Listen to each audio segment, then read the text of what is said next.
Greetings, citizens of the world. We are anonymous. There's been a lot in the news lately.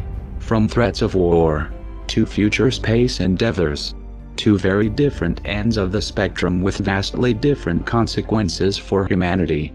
While politicians bicker over power plays by opposing nations here on Earth, we continue to face many threats from beyond this world.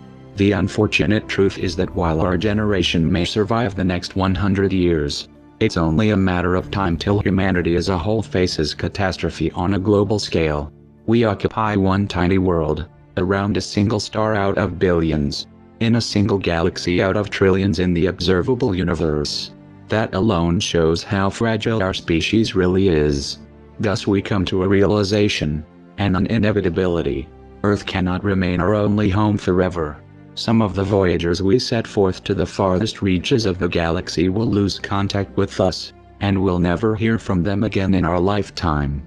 Nevertheless, our legacy will live on through them as they colonize new worlds across the stars. While we can ensure the survival of humanity through migration and colonization, we can also help ensure the survival of Earth through unification. As we unite to explore other worlds, we'll in turn find ourselves securing our own. Earth will always be our homeworld, and as such it will always hold a special place in our hearts. While we don't know what the future might hold, we do know one thing for certain. It will be much brighter with humanity united. If we continue on our current course, our mutual destruction is ensured. So some may ask why we continue to have wars and fight amongst ourselves. Humans are influenced by their cultures and many other factors growing up. From what their parents believed, to what school and religion teaches them. With that in mind, it's no wonder with over 270 religions, 196 countries, and with modern society being derived from thousands of different cultures, that people tend to bump heads on worldly views. Nonetheless, those differences are what makes humanity so unique. Rather than being used to divide us, they are precisely what should be bringing us together. From art, to food, and even technology, those differences in culture make humanity, and that's what should be celebrated. Every year we do share in a celebration.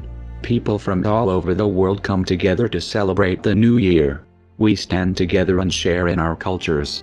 And for one day we are united as a planet. Now we must channel that same energy and use it into coming together again. Not for personal gain, not for the promise of money or fame, but to embark in the greatest journey humanity has ever made. It took just 12 years to go from launching the first artificial satellite, to landing humans on the moon and returning them back to Earth safely. In the 43 years since Apollo 17, humanity has never gone back, nor accomplished a greater manned mission. Not for a lack of money, nor a lack of technology, but because priorities changed and collectively humanity no longer has the drive to venture beyond Earth. With that being said, the direction and future of humanity itself is on the line, and our priorities must be clear. Due to the theory of special relativity, interstellar travel is possible within our lifetime, and entirely doable with technology that on a much smaller scale already exists today.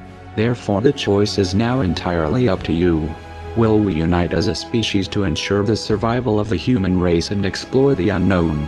Or will we continue to fight each other and play Russian roulette until all the chambers are loaded?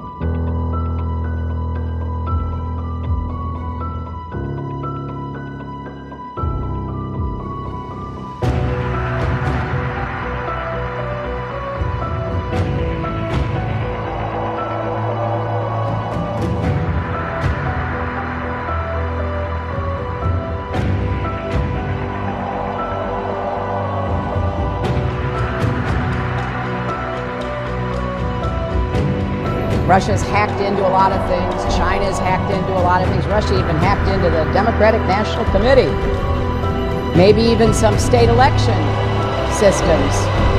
So we've got to step up our game. Make sure we are well defended and able to take the fight to those who go after us.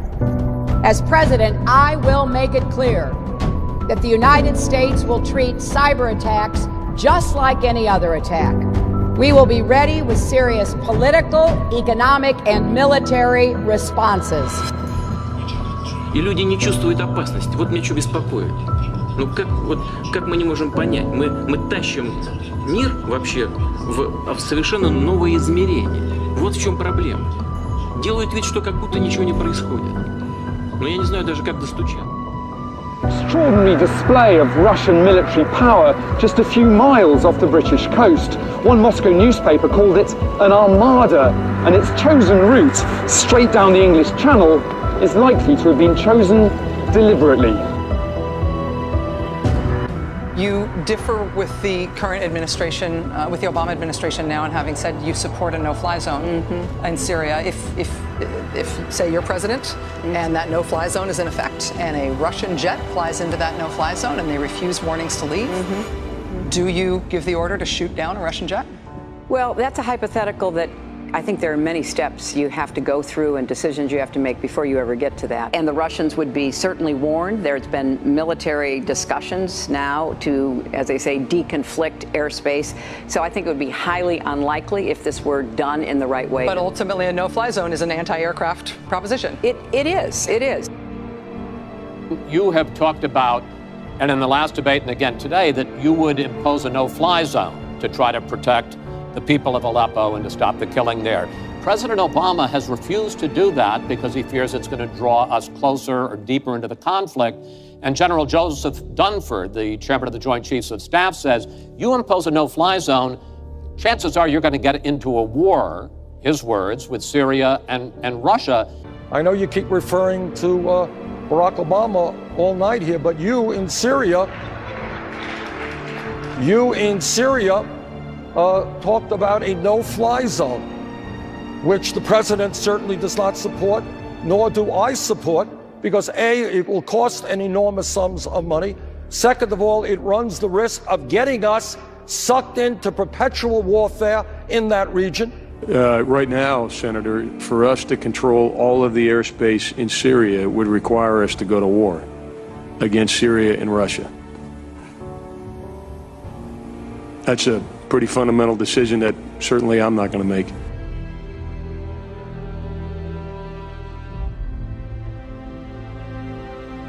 You claim to be leaders, yet you fail to lead when we need leaders the most. Globally, we are heading in some very dangerous directions. We are on courses that will lead to the senseless deaths of innocent people. Courses that could easily be altered towards peace. Deaths so simply avoided. You claim to be looking out for your citizens, yet you so readily send them off to war. Young men and women are sent to kill each other in the name of their countries. And for what? For vengeance. So you can have a moment of satisfaction before you come to your senses and realize how much you've lost in your bloodlust. We're all upset when something bad happens, especially when it's a pointless loss of life. However, that doesn't justify more senseless loss of life by our hands in response. All these pointless wars, so many lives lost over thousands of years, all over a sliver of a tiny blue dot. Do you even comprehend the magnitude of what you're doing? Humanity has the opportunity to expand well beyond the boundaries of this world. The universe is ever expanding, and its resources are vast. You can either see to it that we all die on this rock, or that we prosper as a species in this universe. The choice is yours. One thing is certain. If this pointless fighting doesn't stop, more innocent lives are inevitably going to be lost, and their deaths will be on your hands. You have a choice right now to really prove you're the leaders you claim to be. To put the citizens before your own comforts and desires. To promote the unity of our species rather than the division of our planet. These are your brothers and sisters. Do not condemn them to fight your battles and never forget them.